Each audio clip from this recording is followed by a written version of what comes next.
I never thought I'd find myself here. I always believed in family, in love, in the kind of loyalty that's supposed to hold everything together. But that illusion shattered in a night I'll never forget.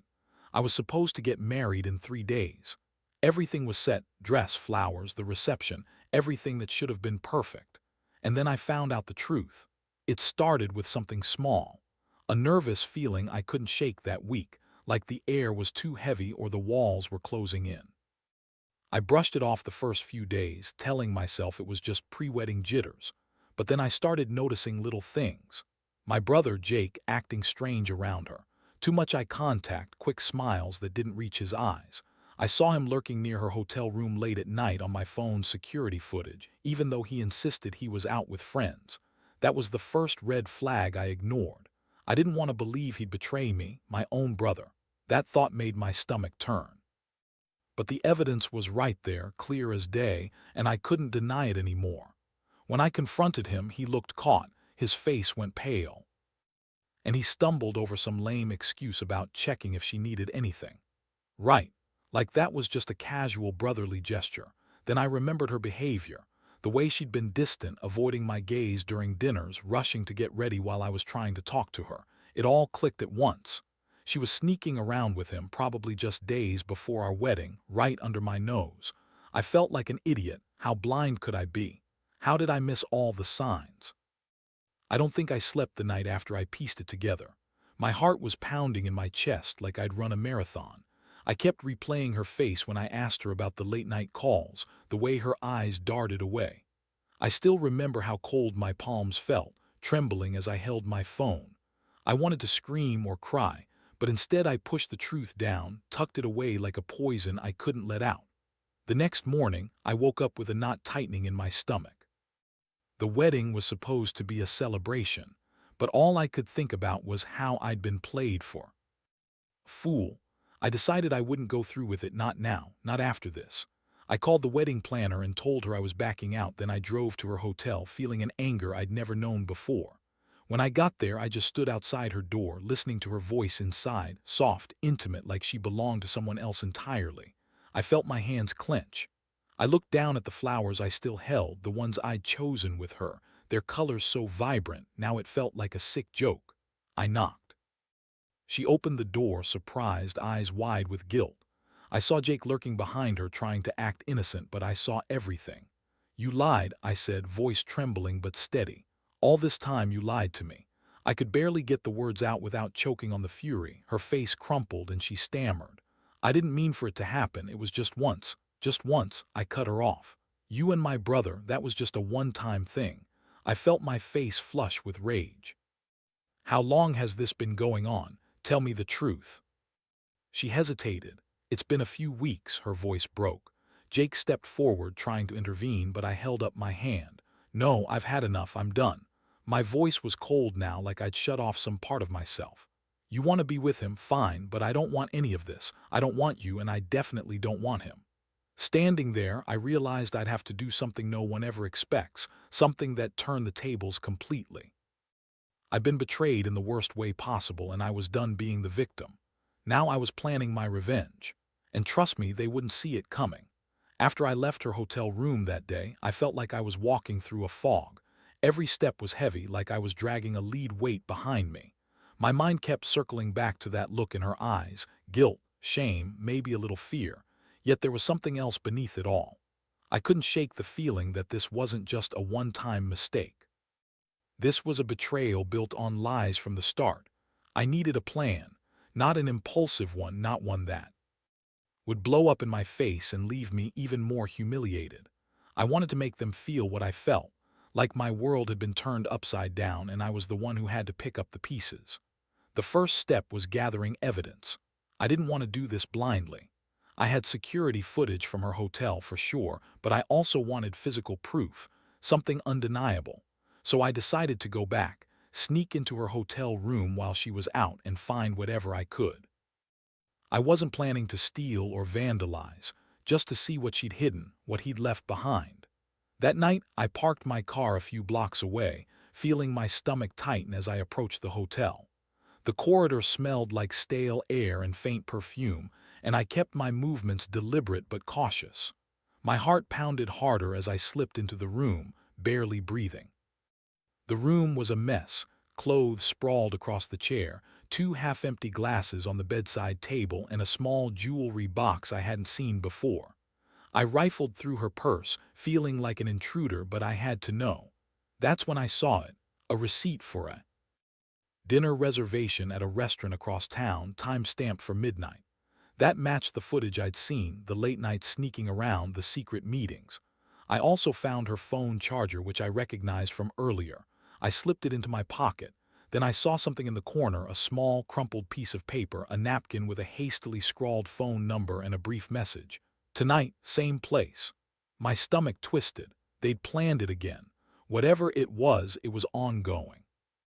I had everything I needed. Now all I had to do was execute the next step. I left quietly, heart pounding like a drum in my chest. As I drove away, I couldn't help but think about how deep this went. I thought I knew her, thought I knew my brother. Turns out I was nothing but a fool. The betrayal was worse than I imagined, and I swore I'd make them pay for it. The following day, I started crafting the revenge.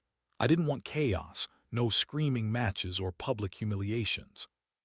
I wanted control, something they couldn't ignore. I reached out to an old friend who owed me a favor, someone who knew how to make certain things happen quietly. I told him I needed some surveillance done, just enough to make them realize I was aware of everything. While I waited for that, I planned my next move. I knew the hotel where they'd meet tonight, and I knew exactly what I'd do. I would show up, not to confront directly, but to make a statement. I'd take the evidence I gathered and let them know I wasn't going to be anyone's punching bag. I wanted them to feel the sting of betrayal in a way that'd stay with them forever. Sometimes I wonder how I got to this point, how someone I loved and trusted could turn into my enemy so quickly. It's strange, really. One moment I was planning a future, picturing us all together, and the next I was plotting revenge. I never thought I'd have to do this, but life has a way of shoving you into corners you never wanted to be in. And now I was trying to reclaim what was mine: dignity, respect, and a bit of peace from the chaos they'd caused. I could feel the adrenaline kicking in as I prepared for tonight. The plan was simple. I'd arrive early, stay in shadows, and catch them in the act, except I wouldn't be caught off guard. I'd have everything I needed to turn the tables. When the moment was right, I'd reveal everything and walk away with my head held high. That's what revenge looked like when you're done being the victim. As I sat in my car, waiting for the evening, I felt a strange calm settle over me. I knew what I was about to do was risky. I knew it might blow up in my face, but I also knew that I couldn't keep pretending everything was fine. The truth had to come out, and when it did, I'd be ready. Next, I'd take them down, piece by piece, and finally close this chapter of my life. That night, everything felt different. I parked a few blocks away from the hotel, just far enough to stay unseen but close enough to watch. The air was thick and humid, and every time a car pulled up or a door swung open, my stomach twisted tighter. I kept my hands steady on the steering wheel, but inside I was buzzing with anticipation and a kind of icy dread. I had my evidence, my plan, and now all I needed was them to show up. I'd made sure my phone was ready, with the photos and recordings saved securely. I had my look calm, unreadable, like I was just taking a quiet evening walk. When the doorman finally left the lobby, I saw her figure emerge, a sleek black dress, heels clicking sharply against the pavement, her hair perfectly styled. She looked like she belonged there, like she was just another guest. But I knew better. A few minutes later, Jake arrived, looking tense but trying to act casual. They slipped into the hotel's side entrance. I watched, my heart pounding, as they disappeared inside. I took a deep breath, knowing this was the moment. No turning back now. I slipped from my car, moving quietly across the street, and approached the hotel. The neon sign flickered as I entered, feeling every nerve in my body on high alert. I kept to the shadows, watching the elevator doors open, waiting for them to come out. And then they did. I saw her first, stepping into the corridor with Jake right behind her. They paused briefly, speaking in hushed tones.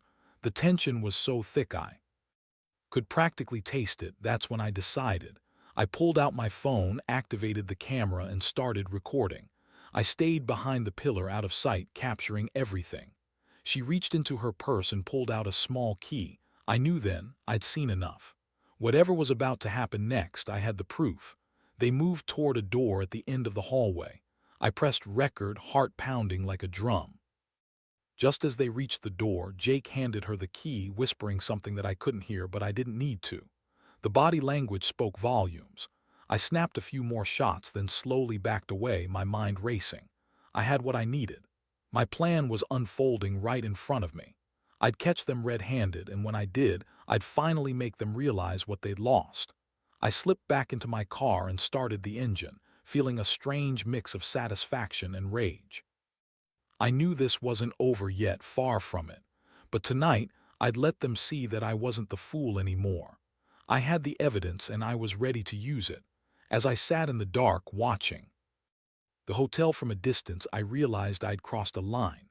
The person I was about to confront wasn't the same as the one who had loved her. This was someone else, someone who was done with hiding, done with playing nice. Tomorrow, everything would change. I had the proof, I had the plan, and I had the resolve. I was going to make sure they paid the price for their lies. The question was, how far was I willing to go? And what would I do once I finally had them right where I wanted? Next, I would show them that I knew everything. No more secrets, no more lies. The game was about to get serious. The next morning hit me like a punch to the gut. I woke up in my apartment, still feeling the adrenaline from the night before. My head was foggy from sleep, but my mind was sharp, replaying every second of what I'd seen. That recording, those photos, they were my weapons now. I knew I had to act carefully, no rushing, no mistakes. I spent the morning gathering my thoughts, planning how I was going to reveal the truth. I needed to make sure they understood I was in control, that I knew everything. I also had to prepare for their reactions because I knew they wouldn't take it lying down.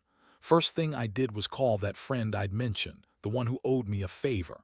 I explained what I needed and he promised he'd take care of it. I didn't ask questions, I just trusted him. Meanwhile, I spent the day watching them through the recordings on my laptop, replaying the night before. It felt like I was watching a bad movie, but I knew it was real. By late afternoon, the plan was set. My friend had arranged for some unexpected visitors to show up at the hotel around the same time they'd meet tonight. I didn't ask for details, I didn't need to. All I knew was that when they arrived, the evidence would be ready. I also made sure I was prepared emotionally. I didn't want to lose my cool or give them an excuse to deny everything. I kept reminding myself, this isn't just about revenge, it's about justice. I'd been humiliated, betrayed, and lied to. Now, I was going to make sure they understood the consequences. When evening rolled around, I parked a block away, my stomach clenched tight. The air was thick again, but I felt more in control than ever. I watched from the shadows as she arrived first, looking around nervously. Jake followed, looking more anxious than I'd seen him in a long time. They entered the hotel, no idea I was already waiting. A few minutes later, the door opened and I stepped inside, calmly walking toward them. The look on their faces when they saw me was priceless. Shock, confusion, maybe even a little panic. I pulled out my phone, holding it up so they could see the recording I had prepared. "You didn't think I knew, did you?" I asked, voice steady but cold. "All those nights, all those lies, I saw everything. You two thought you could keep it hidden, but I've got enough to make sure you regret it." Her eyes widened and she tried to speak, but the words caught in her throat. Jake's jaw clenched, sweat beading on his forehead. They both knew I had the upper hand now. "I'm not here to yell," I continued. "I just want to make this clear. You betrayed me, my brother, my fiancé. The trust I had in both of you. I've got your little secret and I'm about to make sure everyone knows. It's over, you lose." They stared at me, stunned into silence. I knew I'd made my point. I turned to leave, but I paused, looking back. "You should have thought about the consequences before crossing me. This is just the beginning." I left them standing there, trembling, knowing I'd finally taken control. As I walked out of the hotel, I felt an odd mix of relief and bitter satisfaction. I'd done what I had to, expose the lies, shattered the illusion, and reclaimed my dignity. That night I went home and finally allowed myself to breathe. The rage still simmered beneath the surface, but I felt lighter, like I'd finally lifted a heavy weight I'd carried for too long. I knew the fallout was coming, but I also knew I'd done the right thing. This was the start of a new chapter. The one where I didn't have to carry their secrets anymore. Where I took back my life, and they learned that betrayal has consequences. No matter how deep you think you can hide, the truth always finds a way to surface. And I was the one holding the keys now. The days that followed were a whirlwind. I expected chaos, maybe even a fallout that would spiral out of control. But surprisingly, things settled faster than I thought. I kept my distance, letting the dust settle, but inside I felt a strange calm. I knew they'd be feeling the heat. Her phone was probably ringing off the hook, and Jake's calls were going straight to voicemail. What I hadn't expected was how quiet it would be from my side. No need to rub salt in the wound, no need to keep the flames burning. My mind was clear. I'd set the bomb, watched it explode, and now I was just waiting for everything to crash down around them. The truth was out, and it was a matter of time before everyone else saw it too. But I wasn't about to sit around and wait. I decided to take the next step, something final, something irreversible. I wanted to cut all ties to make sure they knew I meant business. I called a lawyer, explained the situation, and started the process of formally ending everything. The house, the bank accounts, the shared life. We were done. I handed over the keys to the apartment, packing my things with a steady hand, feeling the ache of betrayal lessening with every box I filled. One afternoon, I sat down with a cup of coffee, staring out the window, feeling the weight lift just a little. My phone buzzed, an unknown number. I hesitated, then answered. It was her. "Look," she started, voice shaky. "I know what you did, and I just want to say I'm sorry. I never meant for this to go so far." I chuckled, bitter and cold. "Sorry, you should be. Sorry that you messed up your life and mine, all because you couldn't keep your legs closed or your brother out of your bed." There was a pause. Then she whispered, "Can we talk, please? I want to explain." "No," I cut her off. "There's nothing to explain. You lied, cheated, and betrayed. Whatever you say now isn't going to fix what you broke. It's over. And I hope you live with every second of it." I ended the call before she could respond. I didn't need her apologies or explanations. That night, I sat alone, feeling a strange sense of finality. It was over. The lies, the betrayal, the heartbreak, all gone. I finally understood something. I'd been a fool for trusting them, but I'd also been a fool to believe that I could fix what was broken. Sometimes you just have to cut your losses and walk away. I knew that once I handed over the keys and signed the papers, I'd be free. No more pretending, no more pain. I'd start fresh. That's what I wanted now: truth, honesty, and peace. And I was finally going to get it. I grabbed the envelope with the keys, walked to my front door, and with a steady hand dropped them inside. I turned around and walked away, knowing that I was leaving behind the past, what they did, what I lost, and stepping into a future I'd finally control. As I closed the door behind me, I whispered to myself, "Betrayal hurts, but surviving it makes you stronger." The lesson was clear.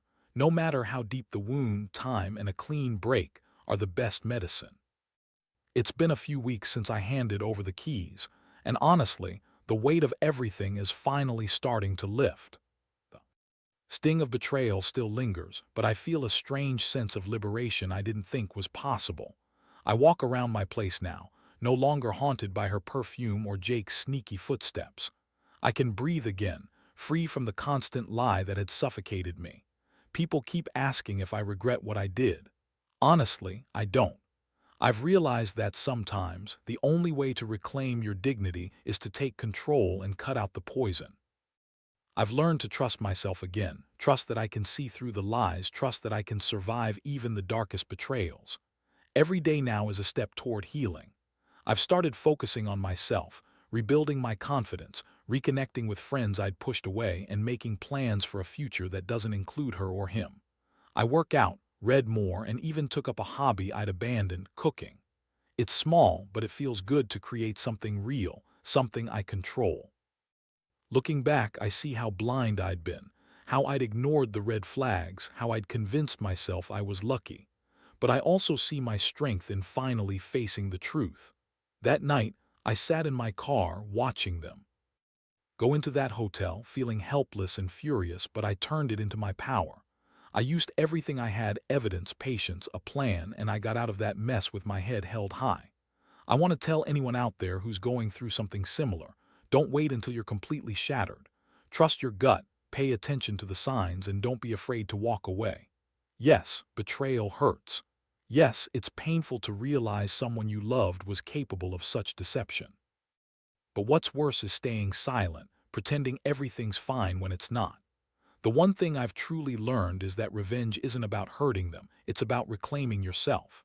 It's about showing the world, and most importantly yourself, that you're stronger than the lies they told. You can survive, you can rebuild, and you can come out better on the other side. I'm not perfect now, and I still have bad days, but I've rediscovered my strength, and that's all I really needed. Life goes on, with or without the people who betrayed you. And honestly, once you see through their lies and take back your power, you realize how much better life can be when you're not carrying someone else's secrets. So, to everyone out there feeling betrayed and lost, hold tight. Trust yourself, cut the ties that poison you, and keep moving forward. Your happiness is worth it. And someday, you'll look back at this nightmare and realize it was the hardest lesson that made you stronger.